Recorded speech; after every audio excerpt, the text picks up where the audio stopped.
Welcome to The Explainer. So today we're unpacking Chapter 3 of Pede Hollist's absolutely phenomenal novel, So the Path Does Not Die. We're going to map out the deeply harrowing coming-of-age journey of our young protagonist, Fina. What really starts off as this hopeful arrival in a brand new city, well, it quickly morphs into an intense struggle for survival, and as you'll see, it culminates in her eventual, though deeply scarred, emergence. Now, consider this single chilling question. What is a little pain for the gain to come, huh? These words, spoken by Fina's mother, Naboo, really serve as the thematic anchor for this entire chapter. As we explore Fina's story today, I want you to keep this right in the back of your mind. We're going to look at exactly what kind of pain is being endured here, and honestly ask ourselves whether the ultimate gain, that future security, is truly worth the terrible price of survival. Just look at how quickly the ground shifts beneath Fina's family. We start on day one, arriving in Freetown. The text actually describes it as a physical and psychic sanctuary. They literally have nothing but a few hundred leones and the clothes on their backs. But by month 3, Fina's father, Amadou, secures a job, gets some side income, and manages to rent a modest one-bedroom apartment. There's this real sense of upward momentum, right? But then, month 11, tragedy strikes. That hopeful journey is just completely shattered when Amadou dies of tetanus poisoning. And the horrific reality of Amadou's death? It wasn't just some medical failure. It was a direct consequence of extreme workplace fear. See, Amadou sliced his heel on a rusty corrugated iron sheet at his building site, but he absolutely refused to go to the hospital. Why?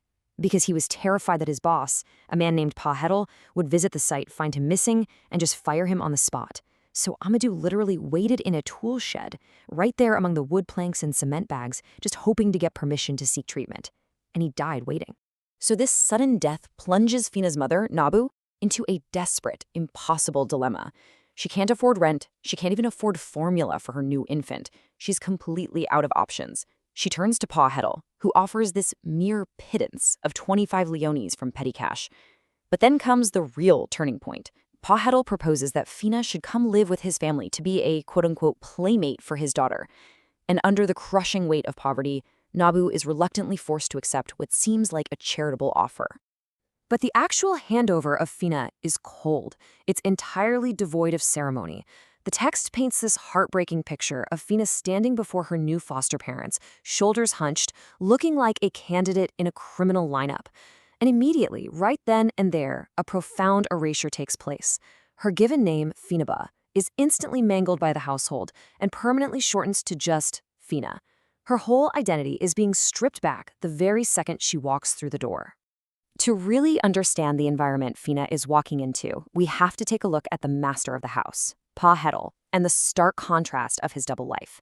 Because publicly, he is this esteemed senior civil servant with 25 years in the national government.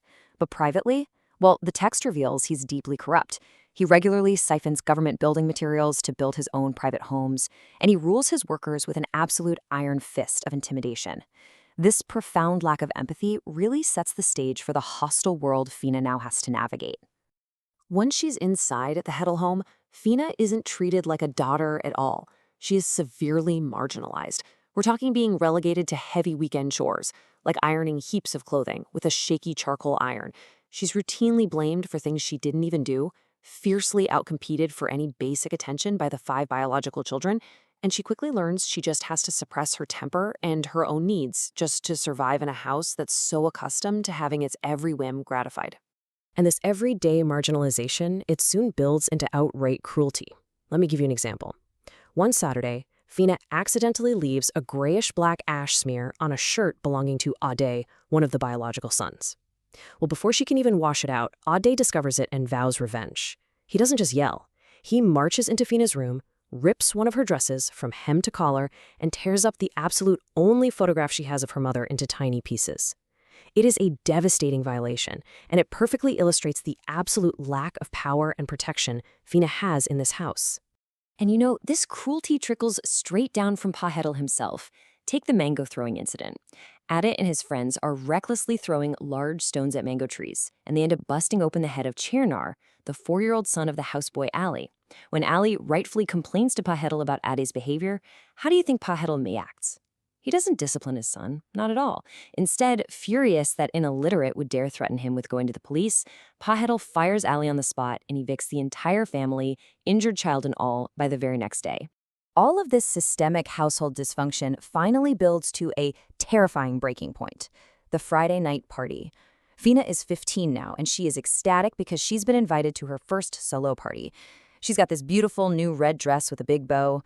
But the excitement turns into absolute chaotic panic when Pede, who was supposed to drop her off, just completely fails to show up. When he finally arrives hours late, a massive argument erupts with his wife over Fina's whereabouts. And this is where the tension just snaps.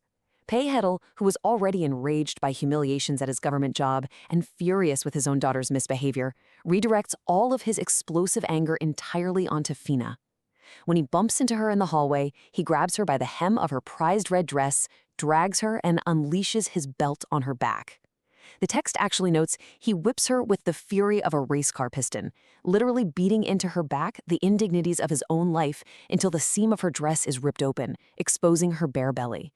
The immediate aftermath of this brutal abuse is chillingly quiet. Fina manages to escape to a windowless second-story bathroom, curling her shoulders and head into herself fetus-like, just hiding in the dark. But she isn't alone. Edna, the youngest biological daughter, slips into the dark bathroom and gently squeezes her hand. And for a long time, they just lay there in the darkness, completely wordless, hand in hand on the cool tiled floor. It is such a tragic moment of solidarity between two children trapped in a terribly toxic environment. Now, the aftermath of this violence is where the psychological conditioning really takes hold. In this culture, adults do not admit they are wrong. So Pede makes what we might call twisted amends. He gives Fina extra lunch money, he buys her comic books and classics, he exempts her from doing the ironing, but he never, ever offers the one thing she actually deserves: an apology. It's a chilling reminder of how abusers use material bribes to normalize toxic environments. It's teaching Fina this incredibly dangerous lesson that trauma can somehow be profitable.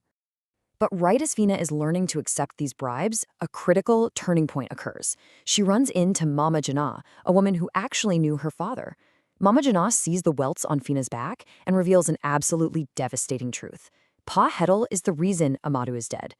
Mama Janah tells Fina that her father was a good man, and if Pede hadn't constantly threatened to sack him, Amadou would have gone to the hospital and he would be alive today. Armed with this agonizing truth, Fina goes and confronts her mother, Naboo.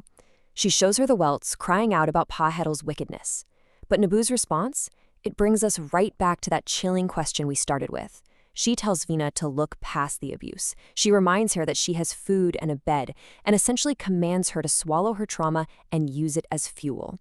The text literally states the lesson Fina internalizes here: endure the pain, sacrifice a little of the body, and much will be gained. Fina realizes she has to endure the unendurable just to set an example for her younger sister. And endure she does. She accepts the silent bribes, the clothes, the money, and she just bites her tongue. The chapter closes on a note of bittersweet emergence. Fina finally escapes the Hedel household by gaining admission to Crowther College, which is described as the citadel of Sierra Leonean learning. She achieves her immense academic goal, stepping onto a path that might finally lead to her own independence. But, as we've seen, she is carrying incredibly deep physical and psychological scars with her. Which leaves us with this final, truly powerful question to ponder. Did the end justify the trauma? Fina achieved the gain her mother promised, right? She survived poverty and made it to college.